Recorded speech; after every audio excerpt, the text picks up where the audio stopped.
کہ ذکی کا دماغ کچھ اور سوچ رہا ہے۔ میں دیتا ہوں، ذکی نے ادھر ادھر دیکھتے کہا تھا، کیسے وہ ہمنا کو بچائے؟ تبھی اس نے پاس بڑی چیز ان کی طرف اچھالی تھی، اسے ارسم نے پیچھے سے جا لی تھا اور ٹھیک اسی وقت ہیثم نے ہمنا کی ٹانگ پر فائر کیا تھا۔ آہ پاپا، وہ درد سے چلائے تھے، چھوڑ دو اسے ہیثم، یہ لو۔ اپنی بیٹی کی ٹانگ لہو لہان دیکھ کر ذکی نے وہ بیگ باہر کی طرف دور پھینکا تھا۔ ہیثم نے ہمنا کو باہر کی طرف دھکیلا تھا اور اسی وقت وہ چاروں بیگ کی طرف چھلانگ لگاتے لپکے تھے اور باہر دور گر تھے۔ میک جو درختوں کی اوٹ میں کھڑا تھا سب دیکھ رہا تھا، موقع کا فائدہ اٹھاتے ریموٹ کا بٹن دبایا تھا۔ ایک زوردار دھماکہ ہوا تھا جس سے ارد گرد دھواں پھیل گیا تھا۔ وہ چاروں بھی اڑتے ہوئے مزید دور جا کر گرے تھے اور ہمنا اور ذکی وہ تو ووڈ ہاؤس کے ساتھ ہی تباہ ہو گئے تھے۔ میک نے اس دھویں میں آگے پہنچتے اس بیگ کو پکڑا تھا کہ کس نے اس کی ٹانگ کو پیچھے سے پکڑا تھا مضبوطی سے۔ چھوڑو ورنہ میں گولی مار دوں گا، میک نے اپنی ٹانگ چھڑواتے ہوئے کہا تھا، مگر ارسم نے زخموں کو برداشت کرتے اس کی نیچے کی طرف گھسیٹ کر پھینکا تھا اور اسے بیگ لینے کی کوشش کرنے لگا تھا۔ تبھی میک کے ایک اور ساتھی نے آ کر ارسم کی کمر پر ٹانگیں مارتے اسے بچایا تھا۔ ہیثم، ایہاب اور رام اونتے منہ زمین پر پڑے تھے اور اپنی کمر پر پے در پہ وار سہتے۔ ارسم کا سانس بھی ٹوٹا تھا۔ اس سے پہلے کہ وہ بیگ لے کر بھاگتا، کسی نے اس کے سر پر گن رکھی تھی۔ اس نے پیچھے مڑ کر دیکھا تھا، وہ کوئی اور نہیں بلکہ فہا تھی۔ پولیس نفری کے ساتھ آتے ہی اس نے میک کے منہ پر پے در پہ وار کیے تھے گن سے کہ وہ زمین پر ڈھیر ہوا تھا۔ اسے بیگ لے کر اپنے ہاتھ میں لے لیا تھا اس نے، جبکہ اس کے ساتھیوں کو پولیس نے اسی ٹائم حراست میں لے لیا تھا۔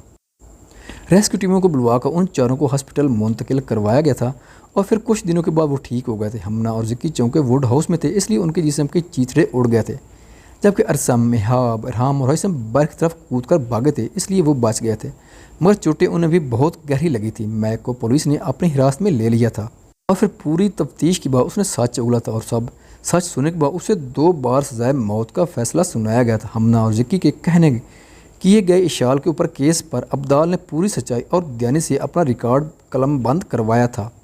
پھر کیمرے میں موجود ریکارڈنگز عدالت میں پیش کی گئی تھیں اور پوری عزت و آبرو کے ساتھ وہ کیس اشعال کے اوپر سے خارج کر دیا گیا تھا۔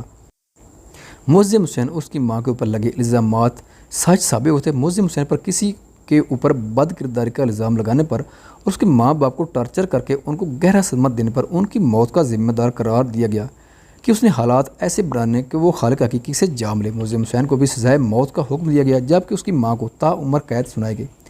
جس دن ملزم کو سزائے موت ہوئی تھی اس دن آخری بار منتہا اس سے ملنے گئی تھی ایہاب کے ساتھ۔ منتہا، مجھے معاف، وہ بہت بدل گئے تھے، بڑی ہوئی داڑھی، مونچھیں، کمزور سا جسم۔ مجھے بس ایک سوال کا جواب دو ملزم حسین، یہ سب کر کے کیا پا لیا تم نے؟ اپنے دھوکے، آرزوؤں اور بدلے میں جل کر تم تو خود ہی خاک ہو گئے۔ وہ تلخی سے مسکرائی تھی۔ منتہا، میں تم سے معافی مانگتا ہوں، میری سزا معاف کروا دو۔ اس نے ہاتھ جوڑے تھے، کاش کروا سکتی معاف، مگر اس نے پوری قوت سے اس کے منہ پر تھپڑ مارے تھے۔ یہ میں نے اس لیے نہیں مارے کہ تم نے میرے حق میں غلط کیا، بلکہ اس لیے مارے کہ تم نے مجھ سے میری جنت چھینی۔ جاؤ ملزم سے، میری دعا ہے تمہیں میرے آنسو تمہارے مرنے کے بعد بھی سکون نہ دیں۔ کہتے وہ رکی نہیں تھی، اسے مزید پستیوں میں دھکیل گئی تھی۔ پنکی بھی اپنے انجام کو پہنچ چکی تھی، اس نے جو بویا وہی ساتھ لے گئی۔ ہر شخص اپنے منطقی انجام کو پہنچا، مگر زندگی سے ملے دکھ، تکلیفیں اور رنج ان کا کوئی انجام نہیں ہوتا، وہ تا ابد عمر یاد رہتی ہیں اور ہمیشہ یاد رہتی ہیں، بھولتی نہیں ہیں۔ یہ لندن کی سب سے بڑی ایوارڈ سرمنی تھی جس میں پوری دنیا کے سائنٹسٹ جمع تھے جن کے کام کو سراہا جا رہا تھا، ایوارڈ سے نوازا جا رہا تھا۔ وہ دونوں بھی اپنی بیویوں کے ساتھ بیٹھے تھے۔ اب ہم 2 ایسے انسانوں کو ایک ایسے لائف ٹائم اچیومنٹ ایوارڈ سے نوازنے جا رہے ہیں جنہوں نے لوگوں کی زندگیاں بچانے کے لیے اپنی زندگیاں داؤ پر لگا دیں۔ 2 دوستوں نے مل کر ایک ایسی ویکسین تیار کی جسے شاید برسوں تک ان کی جدت پر ایوارڈ دیا جائے تو کم نہ ہوگا۔ Ladies and gentlemen, please gives big round of claim Mr Sultan Chaudhry and Mr Waleed Khan, may Allah give both rest in peace جنہ۔ اور یہ ایوارڈ سیو کرنے آ رہے ہیں ان کے بیٹے مسٹر ارسم سلطان چودھری اور مسٹر محسم ولید خان، جنہوں نے اپنی جانوں پر کھیل کر اس محلول کو برسوں بعد ڈھونڈ نکالا، اور نہ صرف ڈھونڈ نکالا بلکہ اپنے باپ کے قاتلوں کو بھی دنیا کے سامنے لائے۔ ریلی اٹس اے آنر کہ وہ آج یہاں اپنے پیرنٹس کے ایوارڈ سیو کرنے آیا ہیں۔ پلیز ویلکم بوتھ، ہوسٹ نے کہا تھا۔ وہ دونوں ایک دوسرے کا ہاتھ پکڑے کھڑے ہوئے تھے، شان سے۔ زویش اور فار مسکرا کر دونوں کی طرف دیکھا تھا۔ وہ دونوں سٹیج پر پہنچے تھے ایوارڈ ریسیو کرنے، اور پھر ایوارڈ ریسیو کر کے مائک کی طرف بڑھے تھے۔ کچھ رشتے اور کچھ قربانیاں ایسی ہوتی ہیں جو اپنی مثال آپ ہوتی ہیں، اور ہمارے پیرنٹس کی قربانی ہمارے ملک اور اس کی آبرو کی تھی۔ ڈونٹ فارگیٹ کہ پاکستان ایک ایسا ملک ہے جو ہر ہنر میں اول ہے، جس کے لیے کچھ بھی ناممکن نہیں، اور اس کی زندہ مثال یہ ویکسین ہے۔ ارسم نے کہا تھا، مجھے خوشی ہوتی ہے اگر میں وہاں ہجوم میں بیٹھا ہوتا اور میرا باپ یہ ایوارڈ خود لے کر اپنے لیے کچھ کہہ رہا ہوتا، اور میں وہاں بیٹھا اپنے باپ کو دیکھ رہا ہوتا جیسے آج میرا بیٹا بیٹھا مجھے دیکھ رہا ہے۔ مگر کچھ قرض بہت بھاری ہوتے، خدا ہمارے والدین کی مغفرت فرمائے اور میں بھی ان جیسا بنایا تاکہ ہم بھی اپنے وطن کی مٹی کے لیے کچھ کر سکیں۔ شکریہ۔ ہیثم نے کہا تھا، یہ ایوارڈ انہیں 5 سال بعد ملتا ہے، اس سے پہلے بھی ایوارڈ ملتے رہتے، مگر چونکہ اس ویکسین کی مانگ پوری دنیا کے ممالک میں بڑھتی جا رہی تھی تو اس کی پاپولیرٹی اور اس کے فائدوں کو مد نظر رکھتے پوری دنیا کے ملکوں نے یہ ایوارڈ سرمنی آرگنائز کروا کر انہیں ایوارڈ سے نوازا تھا۔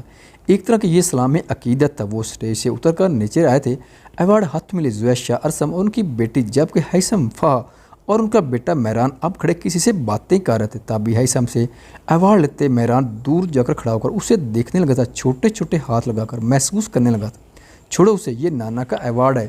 اپنے ماتھے سے بال پیچھے کرتے اسرا نے مہران کے ہاتھ سے ایوارڈ کھینچا تھا، اس کے پاس جا کر، اسرا بہت بری بات ہے، وے آر یو ہرٹنگ، مہران واپس کریں اسے، مہران کو یو نو نا، مہران کانٹس کی آپ کیوں ہر وقت انہیں تانگ کرتی رہتی ہیں۔ زویش نے اسرا کے پاس آتے اس کو آنکھیں دکھاتے کہا تھا اور ایوارڈ واپس مہران کو دیا تھا، جس کو لیتے وہ خوش ہو گیا تھا۔ وہ پیدائشی سن سکتا تھا مگر بول نہیں سکتا تھا۔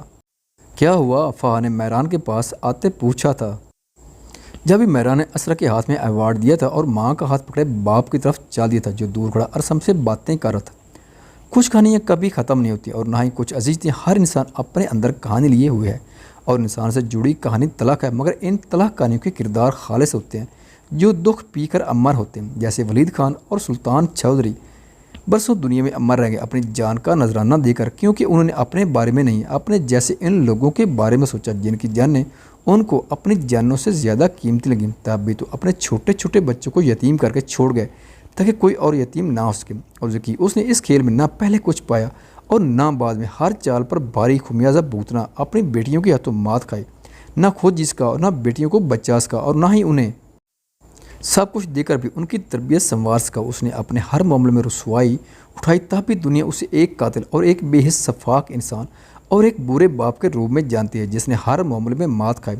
مومن اور بیربل دو ایسے کردار تھے جنہوں نے اپنی محرومیوں کو اپنے لیے عذاب بنا دیا تھا، جنہیں نہ دنیا میں سکون میسر آیا کبھی اور نہ آخرت میں۔ اور مومن نے، اس نے تو خدا کی رحمت کی نافرمانی کر کے شفاقیت کی حدیں جس کی خاطر پار کی، آخر میں اسی بھائی کے ہاتھوں موت پائی۔ اور میک اس نے پہلے ذکی کی چاکری کی اور پھر اپنے بیٹوں کی موت کے بعد اس کے بدلے کی آگ میں جل کر خود کو درست کرنے کی بجائے اپنی آخرت خراب کی، اور ان لوگوں میں شامل ہوا جنہیں ہدایت کبھی میسر ہی نہیں ہے۔ ملزم حسین اور تائی چاہ کر بھی کچھ نہ بگاڑ سکے منتہا کا، کیونکہ انسان سے تو لڑا جا سکتا ہے مگر اس کا نصیب لکھنے والے رب سے نہیں، اس لیے جیسا بویا ایسا کاٹا۔